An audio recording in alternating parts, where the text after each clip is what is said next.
मनुष्य के लिए पहला धर्म यही है, मनुष्य के लिए पहले उपदेश यही है कि वे अनंत अच्युत है, अजेय और नित्य है, वह सनातन और सार्वभौम है, वह शाश्वत और सर्वथा है, सर्वदा है। इस सत्य को उद्घाटित कर ले। उसे कुछ और नहीं जानना है, अपने अर्थ उजागर करने हैं। उसे कुछ और नहीं पाना है, अपनी सत्यता को उपलब्ध होना है, अपनी सत्यता को अनुभूत होना है।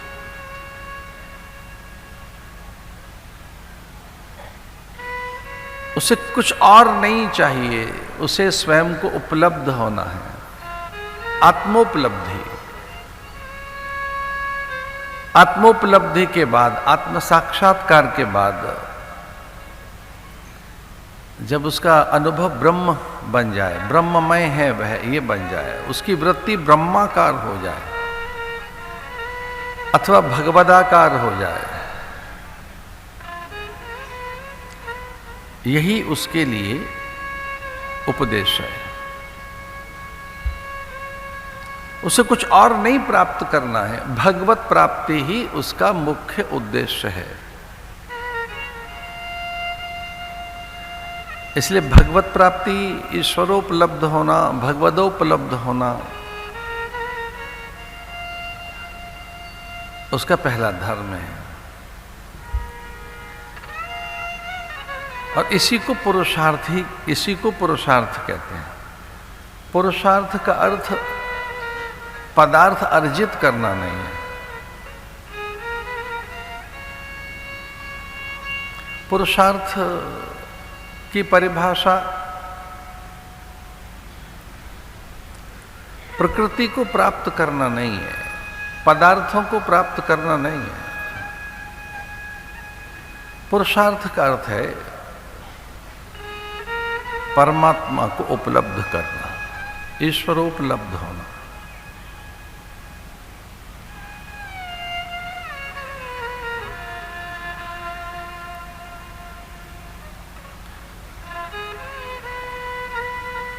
परमात्मा की प्राप्ति दुर्लभ नहीं बताई है, कहीं ईश्वर की प्राप्ति को दुर्लभ नहीं कहा है। बस वही सहज और सुलभ है, बाकी सब कठिन है, दुष्कर है, दुष्प्राप्य है, अप्राप्य है। ये बात अचंभित करती है शास्त्रों की, ये बात विस्मित करती है। इसे पढ़कर, सुनकर और समझकर बड़ा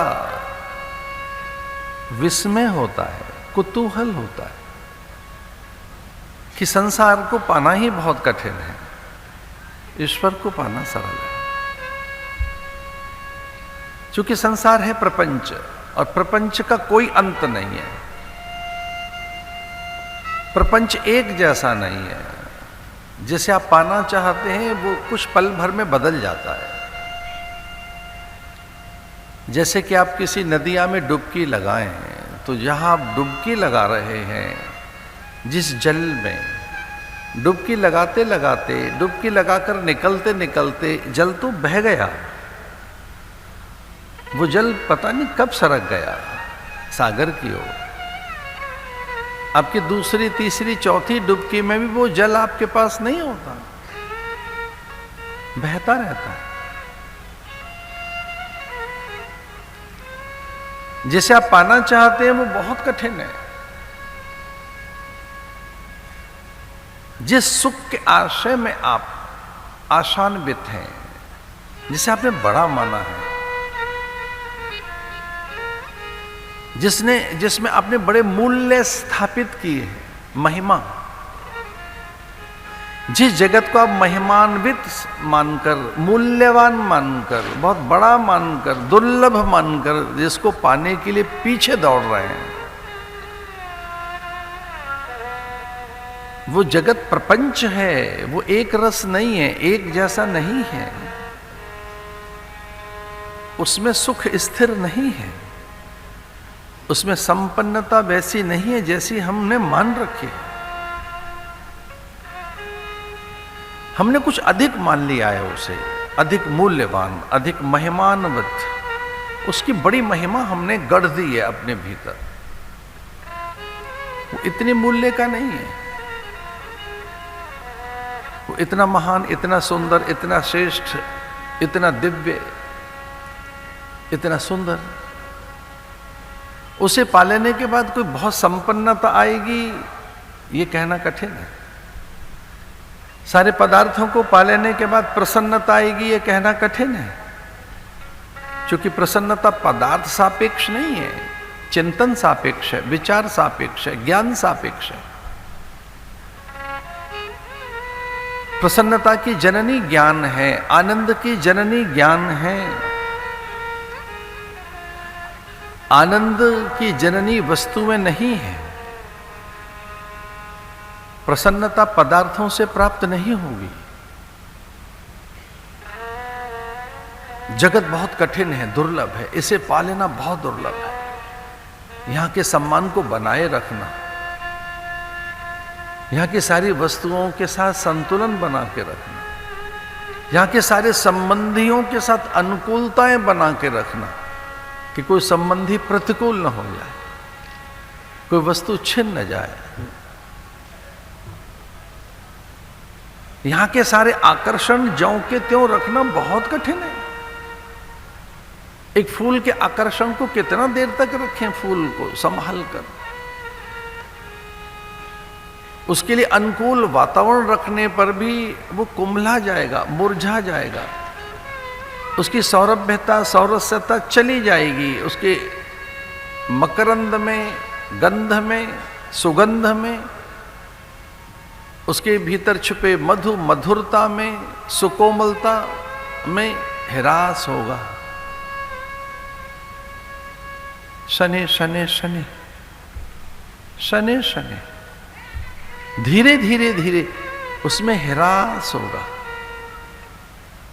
जगत में कभी वृद्धि नहीं होती, जगत वृद्धि कारक नहीं है, ये भ्रम है हमारा।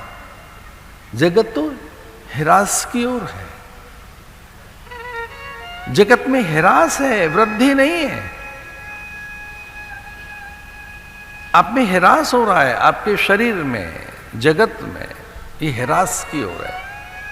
दिखता है कि विकास की ओर है, नहीं नहीं। इसे जो पाना बहुत दुर्लभ है वो जगत ही है। मैं बड़ा कंफ्यूज हूं, डाउट्स हैं, संशय है।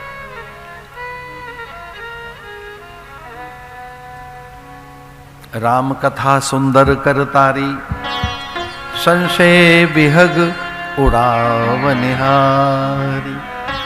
भगवान की कथा संशय का नाश करती है। संशय आत्मा विनश्यति। जानते हो संशय का निवारण कौन करता है? संशय जहां छिन्न भिन्न हो जाते हैं वो एक ही जगह है। गुरोस्तु मौनम व्याख्यानम शिष्यास्तु छिन्न संशय। अगर गुरु के पास पहुंच गए हो तो संशय भाग जाएंगे, फिर संशय रहेगा ही नहीं। गुरु एक ही काम करता है, आपके संशयों पर प्रहार करता है और बिना आपको बताए आपके संशय छीन लेता है। आपको नहीं पता लगता आपके संशय कब निकल गए। सरदा तप सस्य निस अपरहि, संत दरस जिम पातक टरई। साधुनाम दर्शनम पुण्यम। महादेव ने कहा कि भला चाहता है तो सत्संग करने पहुंच। किन के पास? बोले गुरु के पास। कि गुरु कहां मिलेंगे? कि उज्जैन में है। जा पहुंच अपने गुरु के पास, काकभुजुंड के पास। एक उत्तम कोटि के पंछी, उत्तम कोटि के प्राणी को कौवे के पास भेज रहे हैं। कहां? गरुड़, जिनके पंखों से वेद ध्वनि निकलती है।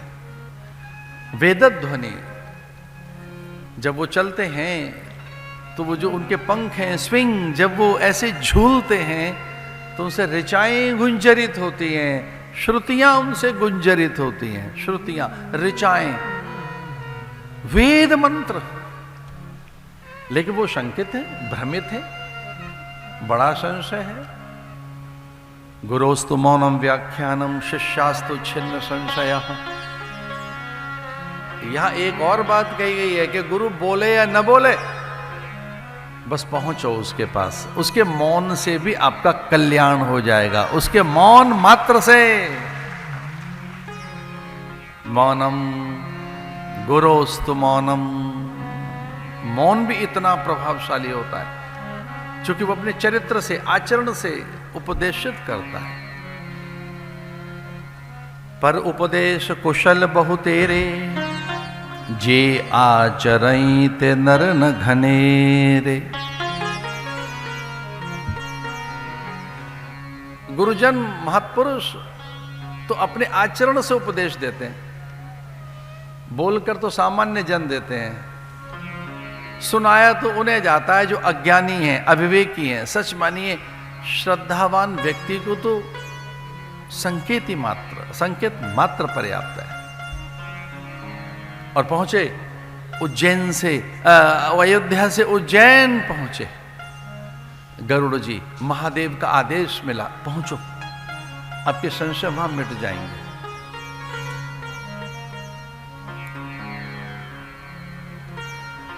विषयांतर हो सकती है कथा, प्रसंग नहीं है, इसलिए बस इसको यहां पूरा कर रहे हैं ये कहकर कि अभी काकभूषुंड को देखा तक नहीं है, उनके आश्रम तक पहुंचे नहीं है, अभी आश्रम के परिवेश में ही हैं कि कोई संशय रहा नहीं, मन शांत हो गया उनका, एकदम मन की भ्रांति आ गई, मन की मूढ़ता आ गई, मन के भ्रम और संशय चले गए।